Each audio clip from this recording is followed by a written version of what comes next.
तो very good morning सभी को। स्वागत है आप सभी का द हिंदू न्यूज़पेपर के एडिटोरियल सेक्शन में। और आज एक बार फिर से हम अपने इंग्लिश को मजबूत करने की दिशा में एक और स्टेप आगे बढ़ाएंगे। तो चलिए आज के इस सेशन को शुरू करते हैं। और आगे बढ़ने से पहले अगर आप चैनल पर नए हैं वो चैनल को सब्सक्राइब कर लीजिए, और जो इस वीडियो को पसंद करेंगे वो वीडियो को लाइक और शेयर दोनों कर दीजिएगा। तो चलिए शुरू करते हैं आज के इस सेशन को। लेकिन एडिटोरियल सेक्शन से पहले कुछ इंपॉर्टेंट वर्ड्स जो हमारे वोकैबुलरी को मजबूत करेंगे उन सब पे डिस्कस करते हैं। सबसे पहला वर्ड है इम्पेचुअस। इम्पेचुअस का मतलब होता है अविवेकी, यानी जो बिना सोचे समझे काम करे उसे हम इम्पेचुअस कहते हैं। इसकी ग्रामेटिकल प्रोफाइल की बात करें तो ये एडजेक्टिव है। मीनिंग क्या होता है? एक्टिंग और done quickly and without thinking. किसी भी काम को क्या करेंगे? एक्ट करते हैं या पूरा करते हैं क्विकली, बिना सोचे समझे, दैट इज़ इम्पेचुअस। सिनोनिम्स की बात करें तो आप रैकलेस तरीके से काम करते हैं, हैस्टी यानी जल्दबाजी, इम्पल्सिव, इनकॉशियस रहते हैं। सिनोनिम्स देखें, कॉशियस, कंसीडर्ड, आप उसको कंसीडर करेंगे उसके बाद ही कोई काम करेंगे। तो इम्पेचुअस का मतलब हो गया अविवेकी, यानी बिना सोचे समझे कोई काम को बहुत ही रेकलेस वे में या हेस्टी तुरंत क्विकली करना। एग्जाम्पल देखते हैं। हर इम्पेचुअस बिहेवियर, उसका जो रेकलेस बिहेवियर है, अविवेकी बिहेवियर है, often got her into trouble, उसे हमेशा मुश्किल में डाल देता है। सेकेंड वर्ड है प्रेडिकामेंट। प्रेडिकामेंट की ग्रामेटिकल प्रोफाइल नाउन है जिसका हिंदी अर्थ होता है कठिन परिस्थिति, एक मुश्किल परिस्थिति। मीनिंग एन अनप्लीजेंट, बिल्कुल ही अनप्लीजेंट हो, जो सुखद ना हो। एंड डिफ़िकल्ट, मुश्किल सिचुएशन, जो जिससे निकलना बहुत ही ज़्यादा मुश्किल हो, that is hard to get out of. Okay. Synonyms की बात करें तो डायलेमा, डिफ़िकल्टी, प्लाइट, प्लाइट का मतलब पीड़ा होता है, ट्रबल यानी कि मुसीबत, समस्या। एंटोनिम्स देखें, disadvantage, blessing, benefit and agreement, ये प्रेडिकामेंट के एंटोनिम्स हैं। चलिए सेंटेंस में यूज़ देखते हैं। His refusal at the last moment puts the whole company in an awkward predicament. उसका रिफ्यूज़ल, जो लास्ट मोमेंट में रिफ्यूज़ल जो था, वो कंपनी को एक कठिन परिस्थिति में डाल दिया। सॉरी, आगे बढ़ते हैं। परमिसिबल, परमिसिबल का मतलब होता है जायज़, जो उचित हो, जायज़ हो, उसे हम कहते हैं परमिसिबल। ग्रामेटिकल प्रोफाइल एडजेक्टिव होता है। मीनिंग देखें, एक्सेप्टेबल और अप्रोप्रिएट, जो उचित हो, जायज़ हो, सही हो, उसे हम परमिसिबल कहते हैं। Synonyms acceptable, permitted, allowable, admissible, ये सारे सिनोनिम्स हैं परमिसिबल के। एंटोनिम्स की बात करें तो जिसमें मनाही हो, फॉरबिडन, बैन, प्रोहिबिटेड, ये सारे परमिसिबल के एंटोनिम्स हैं। चलिए एक सेंटेंस देखते हैं। Driving without a permissible licence, जो अलाव है, जो जायज़ है, उस लाइसेंस के बिना आप ड्राइव करते हैं तो वो क्या है? Is an offence. ऑफेंस का मतलब क्या है? एक तरह का अपराध। चलिए नेक्स्ट वर्ड देखते हैं। रीशफल। रीशफल का मतलब होता है फेरबदल करना, कुछ चेंजेस करना। एक क्रम में कोई चीज़ें हैं उसको आप क्या करते हैं? चेंज करते हैं, उसे रीशफल करते हैं। सपोज कीजिए कुछ आर्टिकल या कुछ लोग हैं ऐसे खड़े हैं एक पंक्ति में, आप उनको क्या करते हैं? अलग अलग जगह पे भेज देते हैं, that is called reshuffle.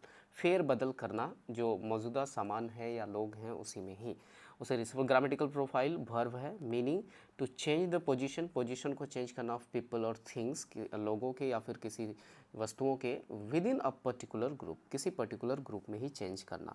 Synonyms reorganize कर रहे हैं आप, रीअरेंज कर रहे हैं, चेंज कर रहे हैं, रीऑर्डर कर रहे हैं, ये सारे सिनोनिम्स हैं। एंटोनिम्स की बात करें तो रिमेन, जैसा है वैसा ही रहें, डिसअरेंज, उसको दोबारा फिर से अरेंज नहीं करना है। एग्जाम्पल की बात करें, एक सेंटेंस में use, the prime minister is expected to reshuffle his ministerial team soon. तो उसका जो मिनिस्टरियल टीम है उसको रीशफल करेंगे, ऐसी संभावना है। आगे बढ़ते हैं। हमारा पांचवा है फ्रॉडुलेंटली। फ्रॉडुलेंटली एडवर्ब है। फ्रॉडुलेंट से बना फ्रॉडुलेंटली, धोखे से, जिसका मतलब होता है meaning in a way that intends, एक ऐसा तरीका जो क्या इंटेंड करता हो, टू डिसीव, किसी को डिसीव का मतलब धोखा देना, बाय डूइंग समथिंग डिसऑनेस्ट और इलीगल, बेमानी या इलीगल तरीके से किसी काम को करना। सिनोनिम्स ऑस्टेंसिबली, ऑस्टेंसिबली का मतलब क्या होता है? स्पष्ट रूप से, कि आपने इंटेंड करके कर रहे हैं, that is ostensibly, falsely, artificially, ये सारे सिनोनिम्स हैं फ्रॉडुलेंटली के।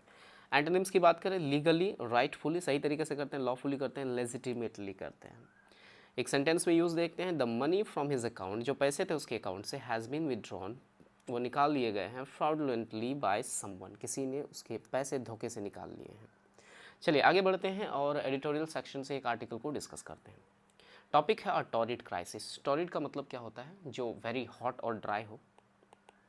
A very hot and dry, बहुत ही गर्म और शुष्क। ड्राई का मतलब आप कह सकते हैं शुष्क, हॉट का मतलब तो आप जानते हैं गर्म। टॉरिड, टॉरिड आप जानते हैं पृथ्वी का जो हमारा डिफरेंट जोन है, जैसे जो कर्क रेखा बीचों बीच जाता है, वो जो रीजन होता है दैट इज़ टॉरिड जोन, जहाँ सूर्य की रोशनी सबसे ज़्यादा पड़ती है, दैट इज़ टॉरिड, उसी से बना है ये टॉरिड जोन है। उसके बाद टेम्परेट जोन आता है, फ्रिजिड जोन आता है, तो डिफरेंट जोन्स हैं अर्थ के।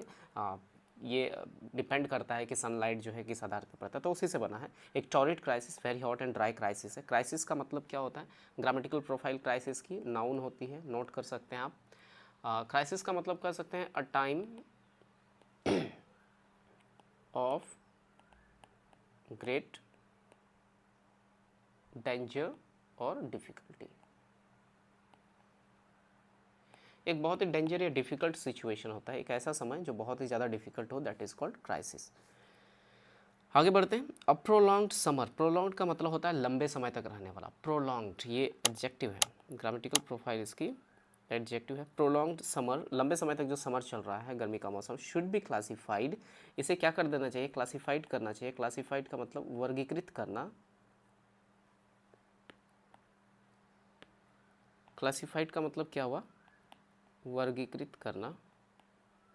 एक मिनट,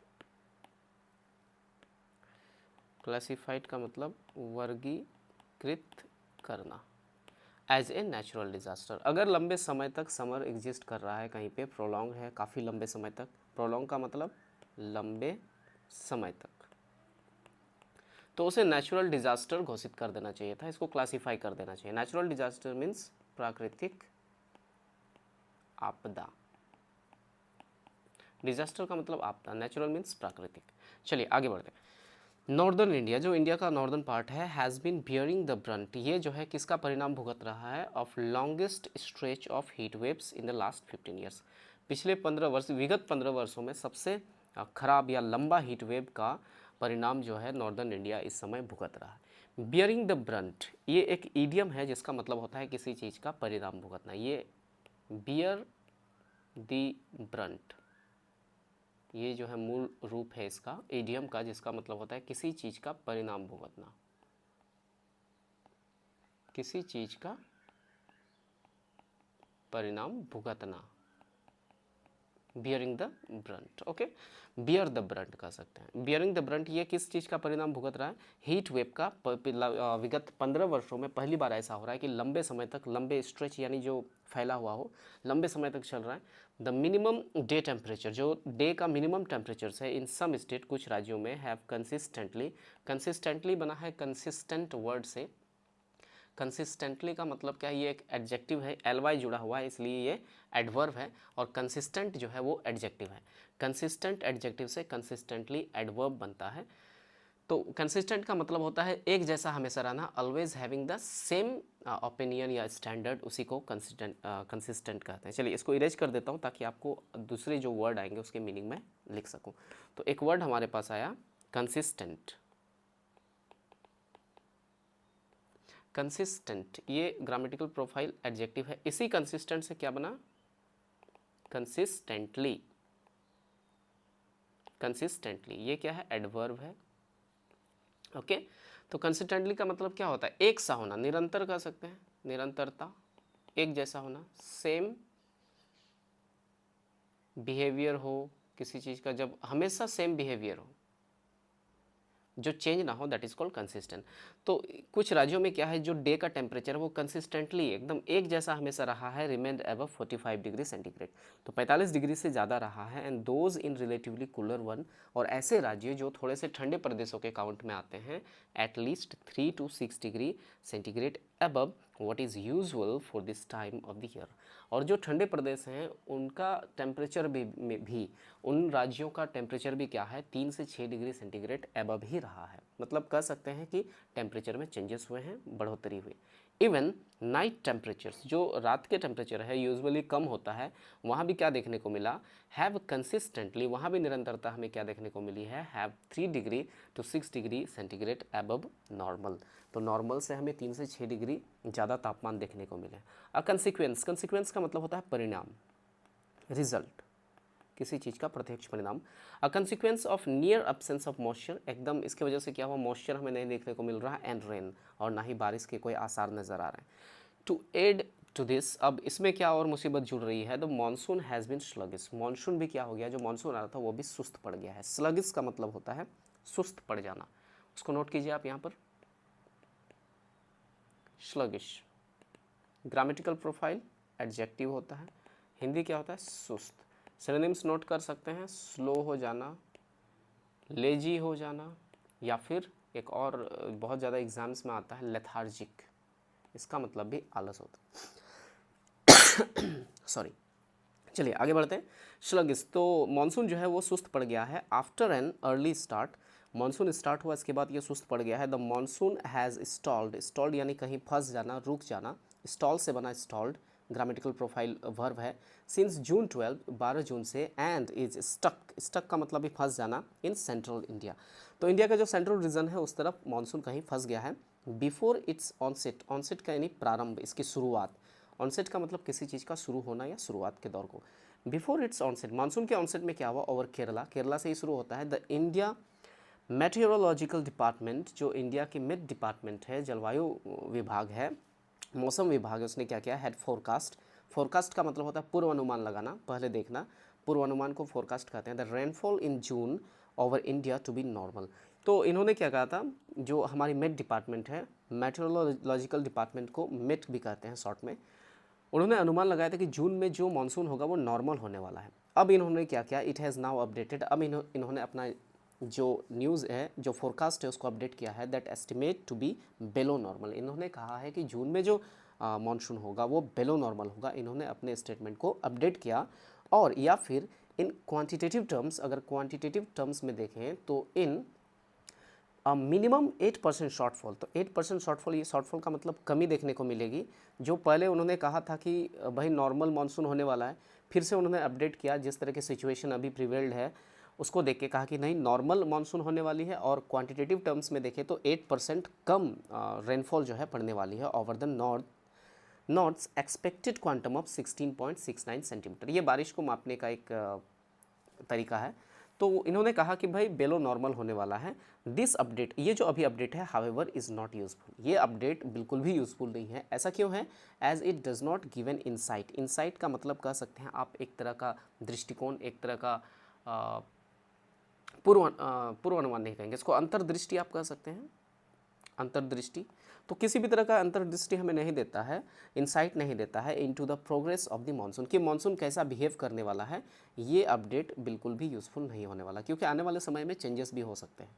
द नॉर्मल डेट्स, जो नॉर्मल डेट है of the monsoon's arrival over the north western, जो नॉर्थ वेस्ट रीजन में वहाँ आने का, and northern state are those spanning June 25 to July 1 time frame, क्योंकि अभी कुछ भी कहना एकदम टू अर्ली हो जाएगा, बहुत जल्दबाजी होगी, क्योंकि जो मानसून आता है नॉर्थ वेस्टर्न या नॉर्दर्न स्टेट में, वो उसका जो टाइम फ्रेम है वो जून 25 से जुलाई 1 तक है, तो इसलिए ये कहना अभी सही नहीं होगा कि मानसून कैसा बिहेव करेगा या कैसा रहेगा। वेदर इन मानसून्स करंट हिएटस, हिएटस एक वर्ड है जिसका मतलब होता है क्रमभंग, या जो रुकावट कह सकते हैं, एक निरंतर ऐसे जा रहा था मान लीजिए और कोई चीज़ टूट गया, फिर शुरू होगा, तो दैट इज़ कॉल्ड, इसका जो निरंतरता था वो क्या हो गया, टूट गया, तो दैट इज़ कॉल्ड हिएटस। क्रम, उसका जो क्रम था, उसका जो सीक्वेंस था वो टूट रहा है, जो अंतराल है वो टूट रहा है बीच बीच में, दैट इज़ कॉल्ड हिएटस। रुकावट भी आप कह सकते हैं। तो करंट रुकावट जो है will push this dates even further remain to be seen. अब प्रॉब्लम ये है कि जिस तरह से मानसून बिहेव कर रहा है, रुक रुक के आ रहा है, उसका जो रफ्तार है, क्रम है, वो टूटते जा रहा है, तो क्या ये जो टाइम फ्रेम है जुलाई 25 जून 25 से जुलाई 1, ये टाइम फ्रेम फर्दर आगे बढ़ेगा या सेम रहेगा, ये देखना इंटरेस्टिंग होने वाला है। अब प्रोलॉन्ग्ड हिएटस, अगर लंबे समय तक इस तरह की रुकावट रही या क्रम भंग रहा, could means an even greater load on infrastructure in this state, तो इस अगर मानसून आने में लेट हो गई तो जो भी इंफ्रास्ट्रक्चर है, मीन्स जो भी लोग इलेक्ट्रिसिटी पे डिपेंड रहते हैं, क्योंकि बहुत ज़्यादा गर्मी है, कूलर, एसीज़, बहुत सारी चीज़ें चलती हैं और इलेक्ट्रिसिटी पे डिपेंड रहते हैं, तो उसकी डिमांड ज़्यादा बढ़ेंगी, तो जो इंफ्रास्ट्रक्चर है उस पर भी लोड क्या होगा, बढ़ जाएगा। ऑन जून 17 में क्या होता है, पावर मिनिस्ट्री ने कहा है, ऊर्जा विभाग ने कहा that demand in northern India had surge का मतलब होता है बढ़ जाना, सर्ज का मतलब किसी चीज़ का बढ़ जाना, इंक्रीज हो जाना, इंक्रीज हो जाना टू 89 गीगावाट। तो 89 गीगावाट जो है पावर सप्लाई या डिमांड बढ़ गई है, the highest in a single day में एकदम हाईएस्ट ये पहुंच गया to meet this power requirement. और इस पावर रिक्वायरमेंट को पूरा करने के लिए, इस ज़रूरत को पूरा करने के लिए nearly 25% to 30% had to be imported, यानी कि दूसरे जगह से मंगाया गया फ्रॉम अदर 4 रीजन्स, अन्य 4 जगहों से, क्षेत्रों से मंगाया गया, south, west, east and north east and possibly Bhutan. Power ministry ने कहा कि इतनी ज़्यादा डिमांड बढ़ गई है कि हम पावर रिक्वायरमेंट को पूरा नहीं कर पा रहे हैं और इसीलिए हम इसे पूरा करने के लिए अलग अलग जगह से क्या कर रहे हैं, इंपोर्ट कर रहे हैं, और ये पॉसिबली संभव है कि हम भूटान से भी इंपोर्ट करें। अब प्रिसाइज ब्रेकअप जो है नहीं दिया गया है। प्रिसाइज का मतलब स्पष्ट कह सकते हैं, प्रिसाइज का मतलब होता है स्पष्ट। प्रिसाइज ग्रामेटिकल प्रोफाइल क्या होती है इसकी, एडजेक्टिव होती है। तो प्रिसाइज ब्रेकअप जो है नहीं दिया गया, प्रोवाइड नहीं किया गया, दो the ministry claimed credit in meeting the demand. लेकिन मिनिस्ट्री ने कहा कि जितनी ज़रूरतें हो रही थी, जितनी डिमांड हो रही थी, उसको हमने, उस डिमांड को क्या कर दिया, पूरा कर दिया। मीट का मतलब पूरा करना भी होता है, पूरा करना, मिलना होता है, पूरा करना होता है। इट इनडायरेक्टली, जो पावर मिनिस्ट्री है, इन्होंने इनडायरेक्टली कहा, रिवील्ड दैट स्ट्रेन का मतलब प्रेशर, किसी चीज़ पे प्रेशर पड़ना, दबाव, ठीक है। तो स्ट्रेन भार कह सकते हैं। तो reveals the strain on the infrastructure, इन्होंने कहा कि दबाव जो है, प्रेशर बढ़ रहा है इंफ्रास्ट्रक्चर पर, जिस तरह की गर्मी बढ़ रही है, मानसून डिले हो रहा है। द इंस्टॉल्ड पावर कैपेसिटी, जो पावर कैपेसिटी है जो इंस्टॉल्ड है northern India, is 113 gigawatt and if the northern grid still needed to import power, और नॉर्दर्न ग्रिड को अगर अभी भी पावर इम्पोर्ट करने की ज़रूरत पड़ी, इट सजेस्ट, ये सजेस्ट कर रहा है एन इनएबिलिटी। इनएबिलिटी का मतलब इसको कह सकते हैं आप असक्षम होना, असक्षम, एबिलिटी का मतलब सक्षम, to utilize its full capacity. तो इन्होंने कहा कि ये अपने फुल कैपेसिटी को यूटिलाइज नहीं कर पाएगा। दिल्लीज इंटरनेशनल एयरपोर्ट, जो दिल्ली का इंटरनेशनल एयरपोर्ट था, had a half hour blackout. Blackout पूरी तरह से एकदम विद्युत जो आपूर्ति है वो ठप हो गई थी on the same day and it stands to reason that prolonged heat waves and demand on cooling are only going to further strain the grid. और ये बता रहा है कि अगर इस तरह के ब्लैकआउट होते रहे या गर्मी बढ़ती रही तो फर्दर जो है ग्रिड पर स्ट्रेन यानी दबाव, जो इलेक्ट्रिसिटी प्रोवाइड करती है उस ग्रिड पे स्ट्रेन यानी दबाव, प्रेशर बढ़ते जाएगा, और हीटवेव अगर लंबे समय तक रहा तो और ज़्यादा ये प्रेशर बढ़ेगा। कंपाउंडिंग दिस, कंपाउंड का मतलब होता है किसी चीज़ को और ज़्यादा बढ़ा देना। आप मैथ पढ़ते हो तो एक simple interest, compound interest. Compound क्या होता है, सिचुएशन और बढ़ता है और बढ़ता है और बढ़ता है, दैट इज़ कॉल्ड कंपाउंड। तो उसी से बना है कंपाउंडिंग दिस, इस चीज़ को और ज़्यादा बदतर बना देता है। This is the water crisis, water crisis भी चल रहा है वहाँ पे। दैट हैज़ ग्रिपल्ड दिल्ली, और दिल्ली को क्या है, सोचने के लिए मजबूर कर दिया है। वाइल वाटर पिल्फरेज, पिल्फरेज का मतलब छोटी मोटी वस्तुओं की चोरी करना, उसे हम पिल्फरेज कहते हैं, इज़ एन कॉमन रूज। तो ये एक तरह की छोटी मोटी प्रॉब्लम है। द हीट हैज़ एग्जासरबेटेड, एग्जासरबेट का मतलब होता है किसी चीज़ को और ज़्यादा बढ़ा देना, बिगाड़ देना, दैट इज़ कॉल्ड एग्जासरबेट। डिमांड को और ज़्यादा बढ़ा दिया है। एंड हरियाणा, अ की सोर्स ऑफ वाटर, जहाँ से वाटर सप्लाई होती है Haryana, for Delhi has refuse to increase supply citing its own constraints. तो हरियाणा ने कहा कि भाई हमारी भी कुछ ज़रूरतें हैं, हमारी भी व्यवस्था है कि हम ज़्यादा वाटर सप्लाई दिल्ली को नहीं कर सकते, और इन्होंने जो वाटर सप्लाई है उसको और ज़्यादा बढ़ाने से मना कर दिया है। इन्होंने क्या, साइटिंग, साइटिंग का मतलब क्या होता है, बताना, कहना है ना, साइट करना, रीज़न बताना। तो उन्होंने कहा कि भाई हमारी भी कुछ मजबूरी है, हमारी भी व्यवस्था है कि हम ज़्यादा पानी सप्लाई नहीं कर सकते। इट इज़ हाई टाइम, अब ये समय आ गया है, that politics is set aside, politics को हटा दिया जाए, एक और किया जाए। एंड द प्रोलॉन्ग्ड समर, जो लंबे समय तक समर एग्जिस्ट कर रहा है, चल रहा है, इज़ होलिस्टिकली, पूर्णवादी से, समग्र रूप से एड्रेस्ड, इसको एड्रेस किया जाए by the centre and states as a natural disaster, और इसे एक नेचुरल डिज़ास्टर के रूप में क्लासिफाइड कर देना चाहिए। तो चलिए आज के इस एडिटोरियल सेक्शन में ये आर्टिकल था। अगर आपको अच्छी लगी तो वीडियो को लाइक और शेयर कर दीजिए। जो भी इंपॉर्टेंट वर्ड्स है उसको नोट कर लीजिए। अगर आप कुछ चेंजेस चाहते हैं हमारे इस एडिटोरियल सेक्शन में तो कमेंट बॉक्स आपके लिए खुला हुआ है, आप कमेंट्स करके हमें सुझाव दे सकते हैं। मिलते हैं अगले वीडियो में, तब तक के लिए गुड बाय।